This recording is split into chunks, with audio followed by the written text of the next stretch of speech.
નમસ્કાર, સેક્યુલર ગુજરાત ન્યૂઝમાં આપનું સ્વાગત છે. દાહોદ ખાતે અનુસૂચિત જાતિ કેળવણી મંડળ દ્વારા 105 જેટલા તેજસ્વી તારલાઓનું સન્માન કરવામાં આવ્યું.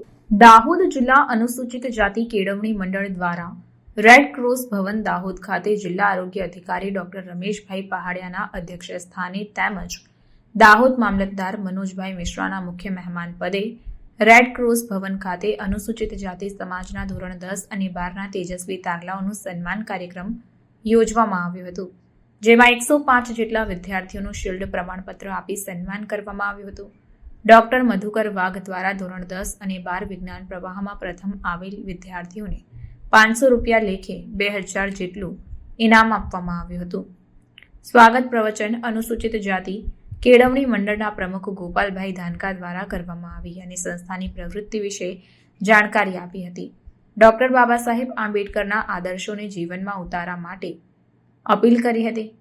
ધોરણ 12 વિજ્ઞાન પ્રવાહમાં 9 વિદ્યાર્થીઓ, જેમાં પ્રથમ ચાવડા આયુષી દિનેશભાઈ જેના 83.53%, તેમજ સામાન્ય પ્રવાહમાં 38 વિદ્યાર્થીઓ, જેમાં સોલંકી વિધિબેન જગદીશભાઈના 88.71% તથા ધોરણ 10માં 53 વિદ્યાર્થીઓ, જેમાં પિંકીબેન દિનેશચંદ્રના 94.66% સાથે જિલ્લામાં પ્રથમ સ્થાન મેળવ્યું હતું. આ તમામ વિદ્યાર્થીઓને કાર્યક્રમના અધ્યક્ષ ડોક્ટર પહાડિયા દ્વારા અભિનંદન પાઠવવામાં આવ્યા અને જણાવવામાં આવ્યું કે ખૂબ મહેનત કરો અને ખૂબ ઊંચા અધિકારી બનો અને સમાજનું નામ રોશન કરો તેવી આશા પણ વ્યક્ત કરાઈ હતી. રિપોર્ટર નરેશ કતીજા સાથે cameraman Jaymin Bhabhor, secular Gujarat news, Dahod.